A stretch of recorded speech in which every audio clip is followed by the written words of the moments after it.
Perfect. Okay, we're in. We're safe. We're having fun.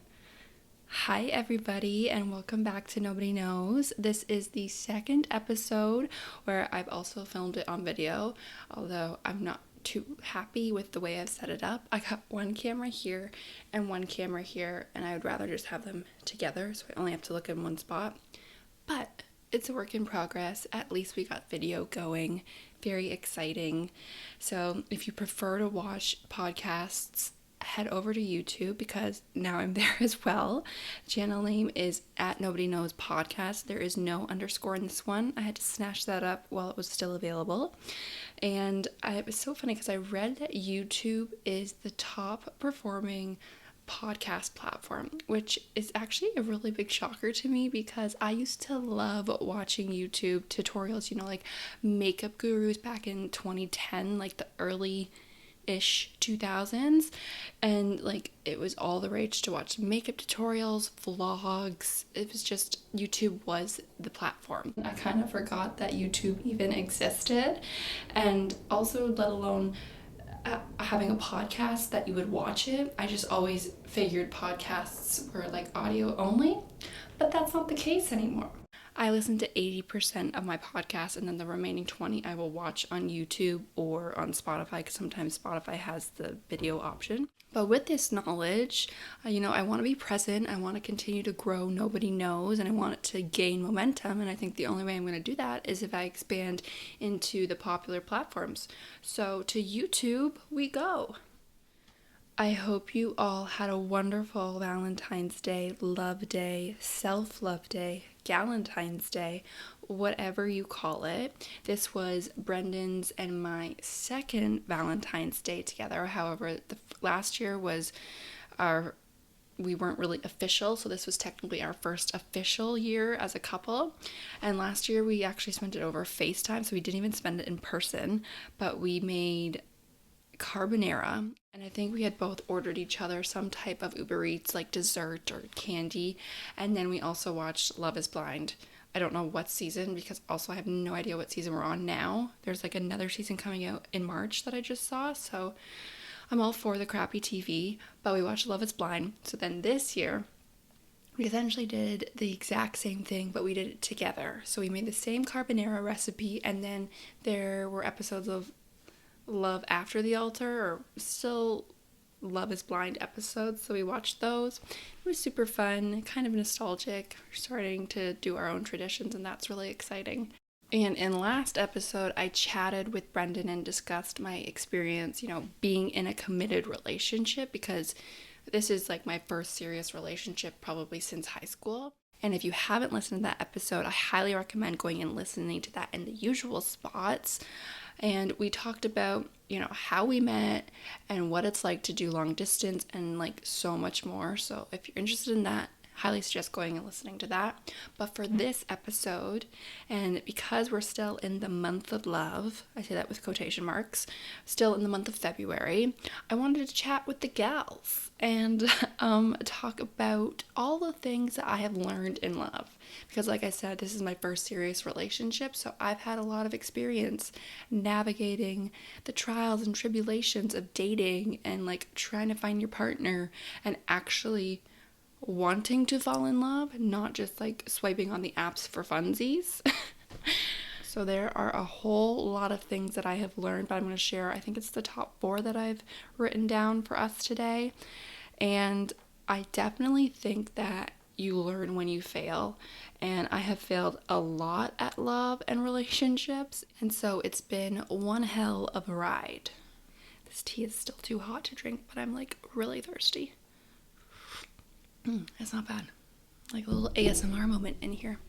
Okay, the first thing that I have learned in love is trusting your gut and knowing that your gut is never wrong. And I think I talked about this in episode 6 that's titled I'm Not Alone, I'm On My Own, because it talks about similar themes. It talks about like being single and taking your time in love and not really rushing just to to be with someone. It's more so honoring the time that you have alone. And I want to say that your gut instinct is never wrong. And I don't think we give ourselves enough credit that we as human beings are actually incredibly intuitive. I just think we have difficulty tuning into that gut feeling. In addition, actually wanting to listen or pay attention to it, because let's be honest, the times like our gut is telling us something are the times that we most definitely don't want to listen to our gut and like pay attention.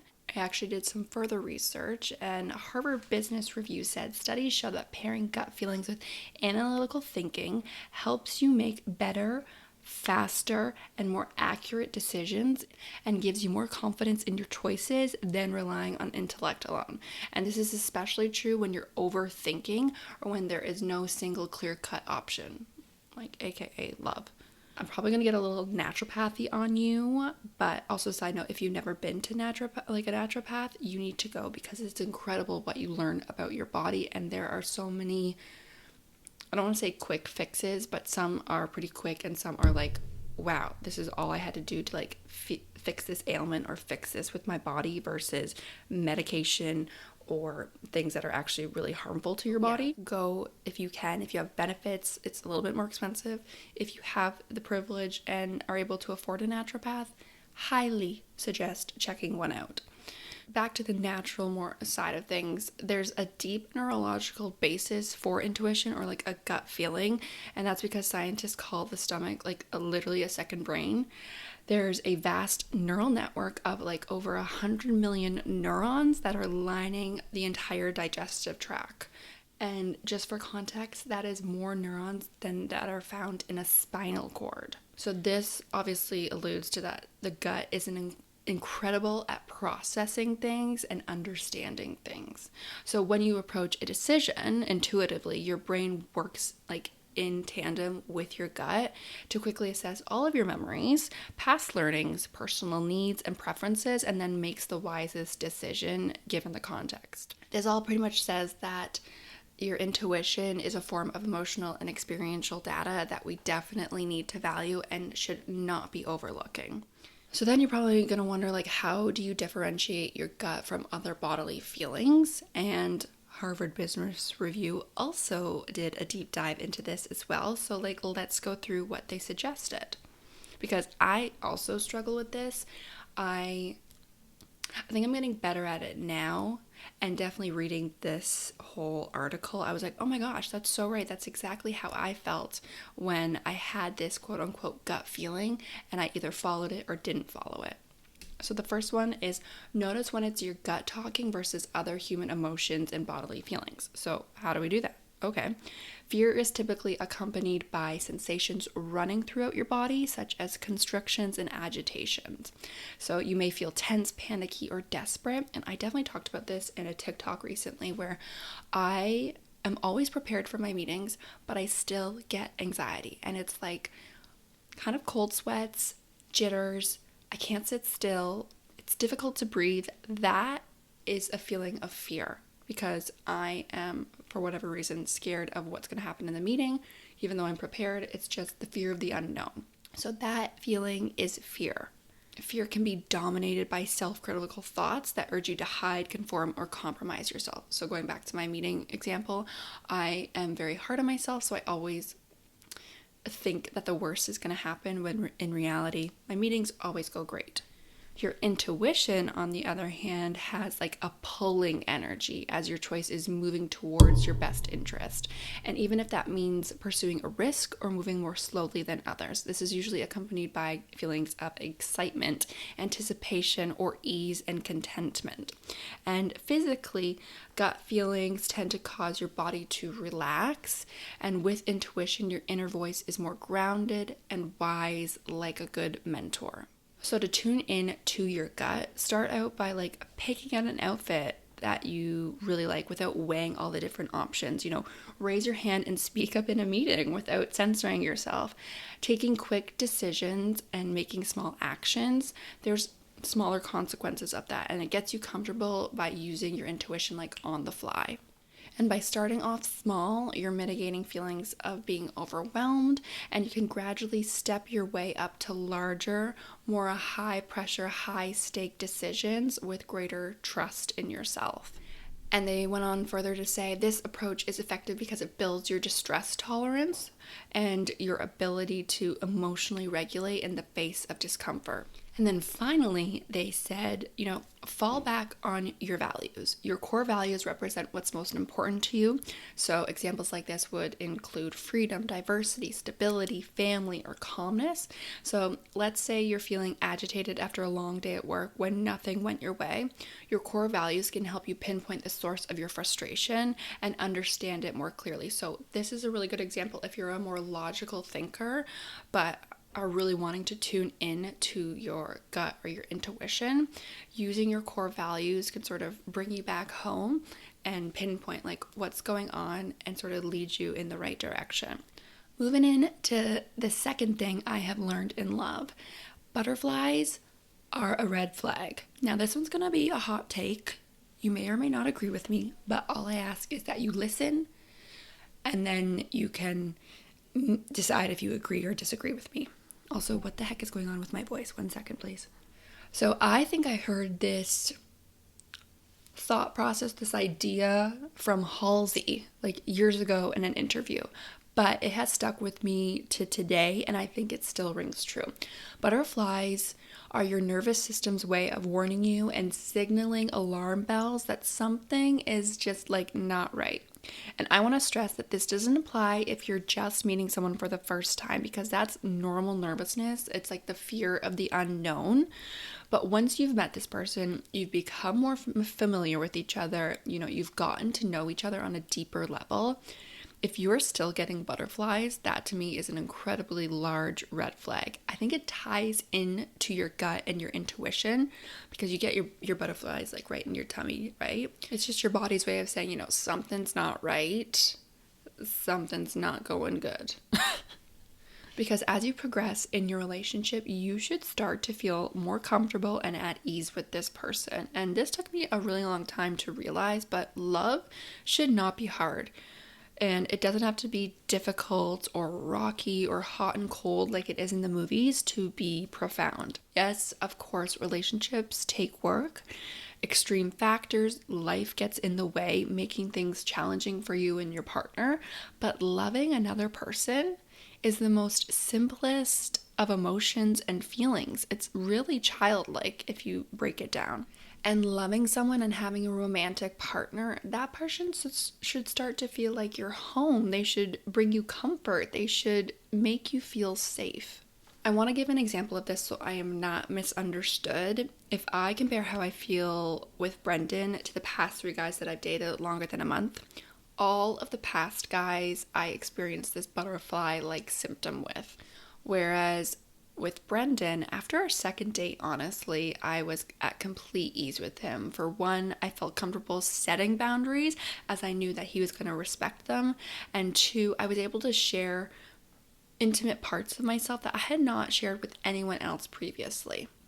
And also, the feelings I had with Brendan, I never once had that like little tingling feeling in my stomach, just like on edge, a little bit of apprehension. I never once felt that with him. And so then if you're sitting here and saying, I get butterflies every time I see my partner or every time my partner walks in the room, that's not what I'm talking about. I'd say calling this feeling butterflies is a bit inaccurate, a little bit misleading, because everyone associates butterflies with like this positive feeling. But I do want to clarify that like when you see your partner and you light up, that's more excitement. That's not anxiousness. That's not anxiety. That's not apprehension. The butterflies I'm talking about is anxiety, uncertainty, suspense, restlessness, literally the little voice in the back of your head that is yelling at you saying something's not right. And some of the past guys I dated for over 5 months, and I still felt that pang of uncertainty, like literally day over day, or any time we would be together. I would have my guard up and I would put on this front, like I would tiptoe around and sort of overthink on what I'd say, how I dress, how I acted. I was just completely not my authentic self around them. And in hindsight, I would say that's for good reason, because all of those relationships ended terribly. So I really wish I had paid attention to my intuition and that butterfly feeling I kept getting. Number 3 of what I have learned in love is that people can only meet you as deeply as they've met themselves. And I don't really think I need to elaborate on this one because it's pretty self-explanatory, but I also have like 5 paragraphs written down because I feel so passionately about this thought. And I think this one might be the hardest lesson that I've had to learn. And this one cuts deep because, in my opinion, it's probably one of the most depressing things to realize when it comes to love. Luckily, I had my therapist to learn this with, and thank God for that, because it was so painful and it took me a really long time to process this. If you're learning this after a breakup, you're 1, mourning the relationship. That's just an obvious. 2, you're probably most definitely mourning the potential of the relationship. And 3, you are probably mourning for your partner who literally has such wasted potential. And I don't say this in a sarcastic or catty or mean way. I literally mean it, because it is a shame that the partner, the person that you thought you were developing a relationship with, could not get to where the relationship needed to go. And this one also hurts because it's not like the other person's cheated on you. It's not like they've deliberately hurt you in a malicious way. It's that they themselves have not done what it takes internally so that you two can continue to grow together. And I pulled further understanding into this thought from an online quote, and it said, "We often feel when people don't trust us in a loving way that is because there's something wrong with us. And we don't realize that their reaction comes from their own experiences and often mirrors how they feel about themselves and their world, and that these insecurities they are carrying deep down inside arose from other interactions with people." So how sad is that? That like when your partner or past partners have lashed out or acted in a specific way, again, it has nothing really to do with you. It's more so how they were treated and how they've experienced other situations previously. And furthermore, I think we often only see the surface and we feel judgmental when they're lashing out at us or they're acting in a certain way, and we forget to see like the deeper picture and see into their pain and often what that person has gone through. And I know you're probably yelling at me and being like, don't fall in love with potential, but am I really wrong in saying that we live in a dating obsessed and furthermore a monogamous obsessed world? It's so easy to get like wrapped up in like, okay, what are the next steps of our progression in this relationship? When are we going to be exclusive? When are you going to meet my family? When are we going to move in? It's just sort of human nature to think of what lies ahead.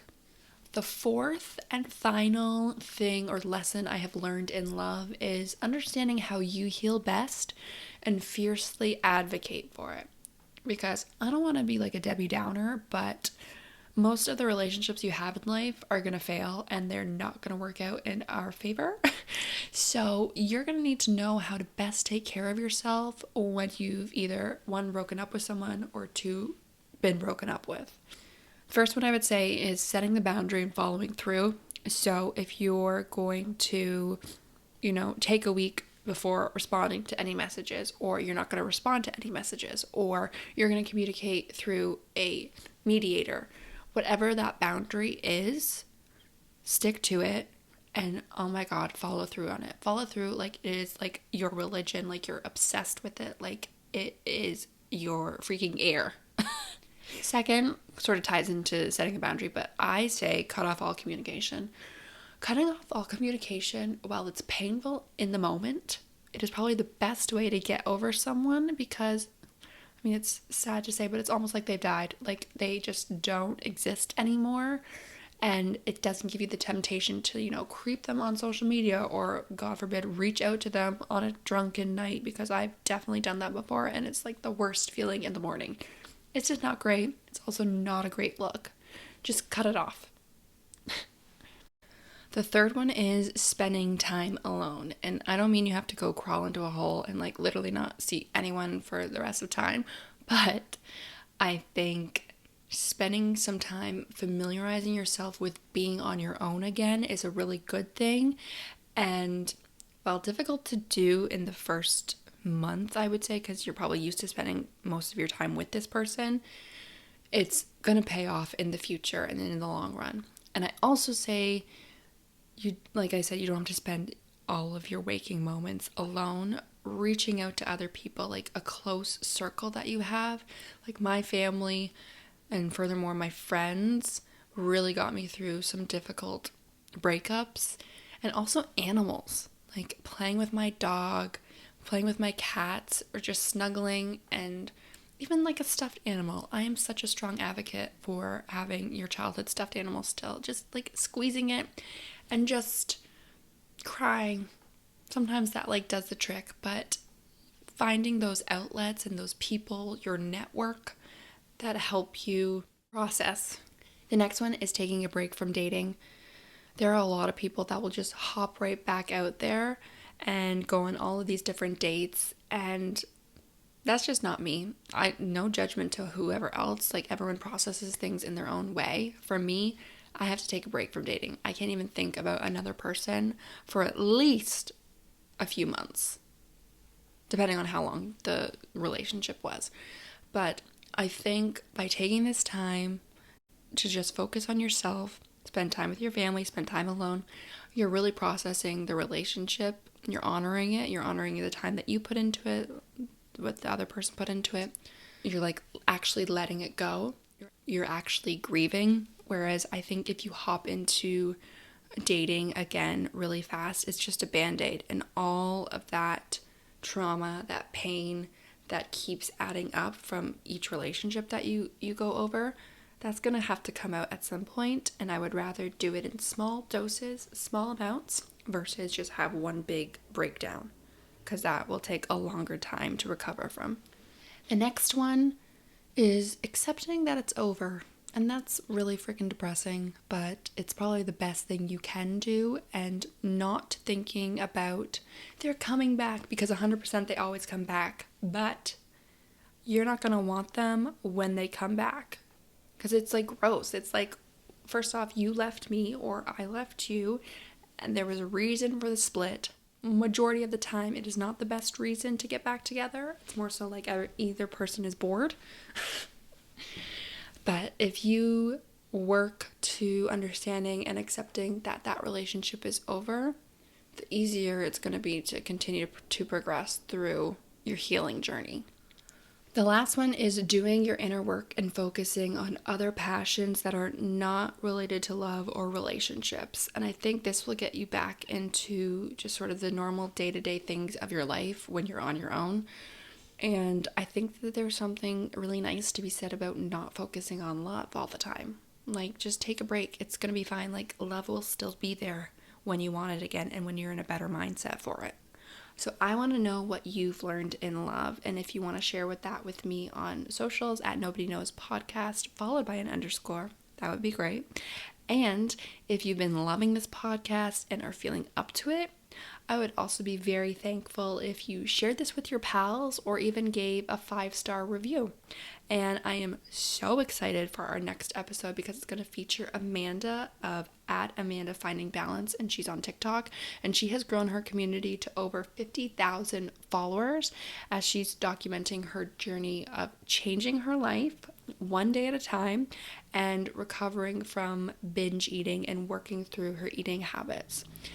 So I think you're really going to enjoy that episode. Until next time, friends. Bye.